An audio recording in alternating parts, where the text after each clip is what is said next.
Spectacular. Interesting. He's my guardian angel. He's liberal.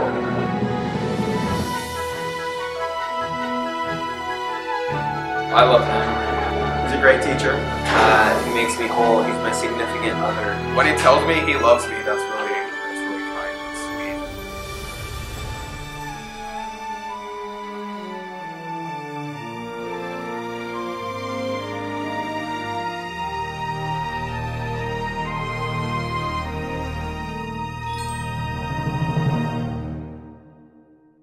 Hola, me llamo señor, soy el profesor de español. Hace muchos años que soy el profesor de español aquí en Cedarcrest. Amo a todos mis estudiantes, son muy especiales. Has puesto un letrero en mi espalda. Es un letrero. Fine. Espalda. My main goal as a teacher is that students learn and that students appreciate the process of learning. That students, if at least don't have the best time of their life, at least have an experience that is agreeable. Everyday class period at Seniors. Memorization. Rants about society, how America is going down the drain. I think it's entertaining. Yeah, he's funny. He's just like weird though. Yo soy loco porque me gustan. Why is Senor crazy? Because he teaches high school kids, and high school kids by definition are absolutely hectic. Can you say zoo? I'm a zoo manager. I have animals that come in all shapes, forms. They're all lovable, by the way. The most lovable, adorable animals on the planet. Some are big, some are short. They all have different personalities. They all have different needs, and I'm supposed to stay on top of it all. I'm crazy. I learned lots of conjugations of verbs, and he tells very different jokes, which is, I like that. So I'm a very romantic fellow. I go to exotic places. I watch sunsets from exotic points of view. And I'm rarely serious. Well, Senor has multiple pairs of corduroys in all sorts of colors. But the thing that really signifies what Senor wears every day are his quarter zips, because he has every color of the rainbow. Some colors, multiple pairs of quarter zips. My idols are George Orwell, because he went to Spain, and he fought for the Spanish Republic, and he believed in a meritocracy.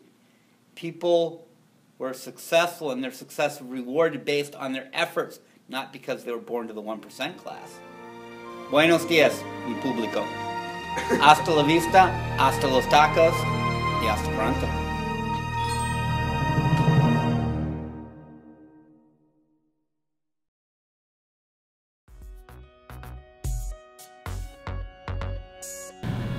I enjoy coaching track because it allows me to kind of work with a wide variety of kids here at the school. It's something I've been involved in since I was 15 years old. So I've been doing it for almost 30 years, and it's a little bit better than teaching math at times, because at least those kids for the most part want to be around me, unlike some of my kids in my math class.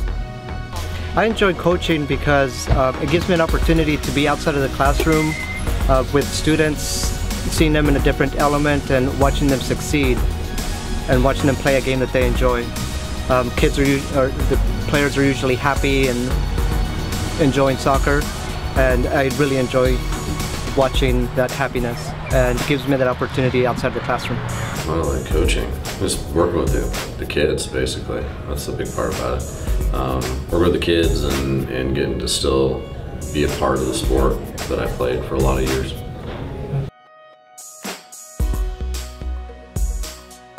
Winning.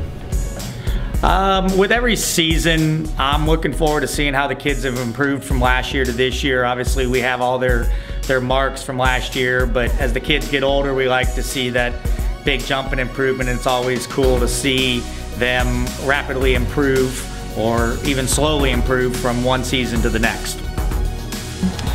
I'm looking forward to watching my players grow, watching them perform day in and day out. I really love their hard work. So I'm looking forward to a season of you know, good soccer. Just the season itself is fun to be around the guys, and then hopefully winning a lot of ball games and going back to the playoffs again.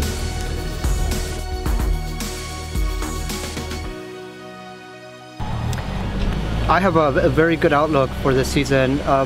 Most of the players have a good one-touch. They play really well in combination play. So I'm looking forward to seeing a lot of good movement from the players, good one-touches, and I think we're going to do really, really good. It's a very good team. I have a lot of seniors on that team. Pretty good. Got a lot of returning guys. Most of the team's back.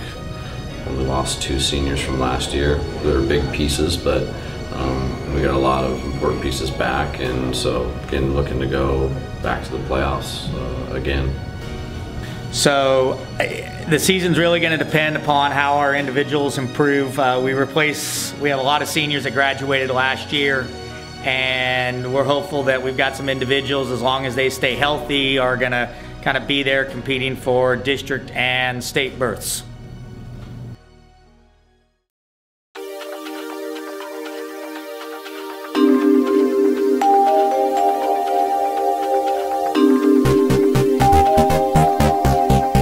What is senioritis? Senioritis.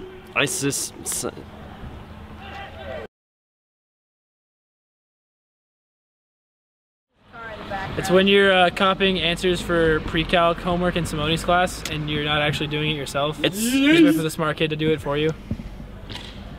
Yeah. It's a way of life. It really is.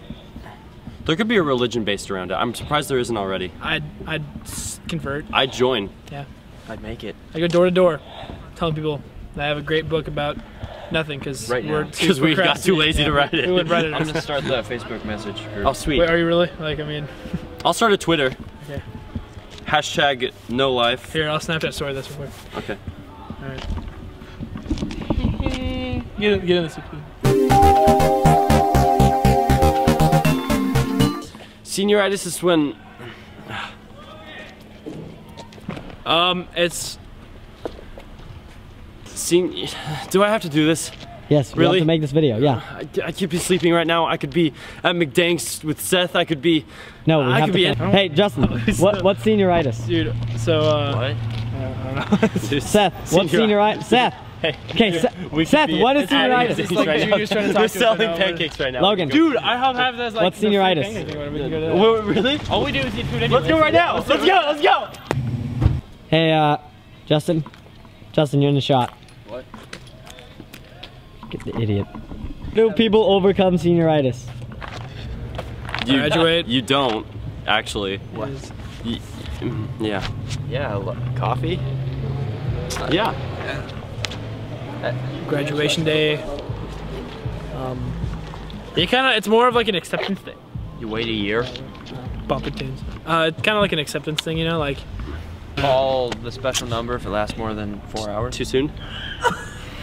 That too. It's not giving us. Oh, what do you think about senioritis? I don't even go here. Senioritis Hey, dude. is. Yeah. Wanna get McDank's? Yeah. Sweet. Let's go. Look, you guys, we have to.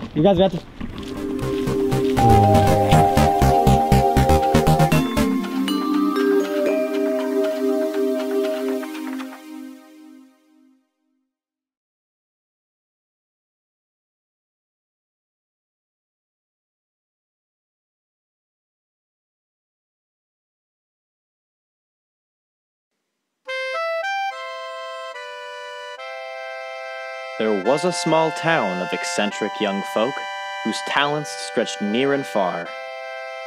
There once was a girl who played cards with one hand, and the other played the guitar.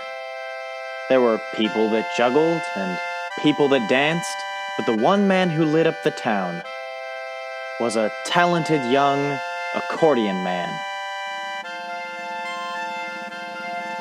whose name was Walton Brown. The man named Walton was praised for his craft and would play all night and day. He would retain a Sizable crowd, for they'd listen as long as he played. Walton Brown was loved by the town, but the one thing they never knew was that Walton would hike in the darkest of night to meet with a man dressed in blue. The meetings would follow a simple routine. When the end would come to the day, Walton would trade the man half of his coin for the magic that allowed him to play. But one night the man in blue broke the routine and presented another request. For the man in blue's pockets were running on empty, and he figured he'd turn to the best. He told Walton Brown to go into town to the orphanage on top of the hill. He said, "I want this place run to the ground till my pockets of blue are all filled." He wanted to run to escape the man's grasp, but his soul was already sold. For if he wanted to keep his talent, he had to do as was told. So Walton began to steal from the town, which he gave to the man dressed in blue. The bigger a task he'd require of him, the bigger a task Brown would do. As the heists inflated, his spirit deflated, and his playing lost all its soul. Instead of pouring his heart in his songs, all he poured out was silver and gold. There came a time in the darkest of night, Walton found he'd gone far off the track. So he left the forest with a tear in his eye, and he chose to never go back. I tell you this tale not to praise a man or long for what could have been. I tell it to warn you of the man dressed in blue in hope that he won't strike again. A man can be wealthy, but he'll never be healthy when he acts against his own heart. Take the story of my life as a warning. Don't let the world tear you apart.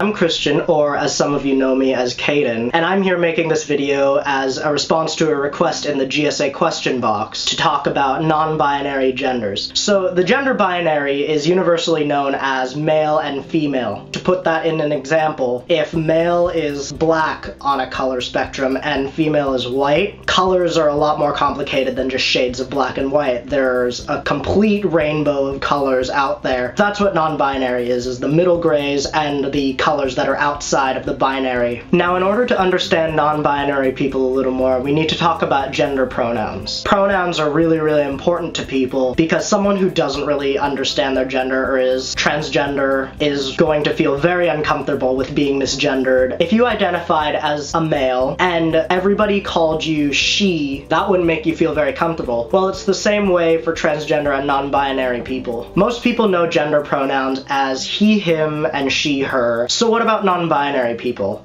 They may not feel very comfortable in using male or female pronouns. I would like to ask of you that we put into regular society the use of they, them as a gender-neutral pronoun. Therefore, they, them is a very socially acceptable pronoun to use for non-binary individuals. It's never a problem to ask for someone's proper pronouns. For a while, it was really uncomfortable for me because I was worried that people wouldn't acknowledge non-binary identities. Now I have a community of support in which people are starting to understand and open up to the idea.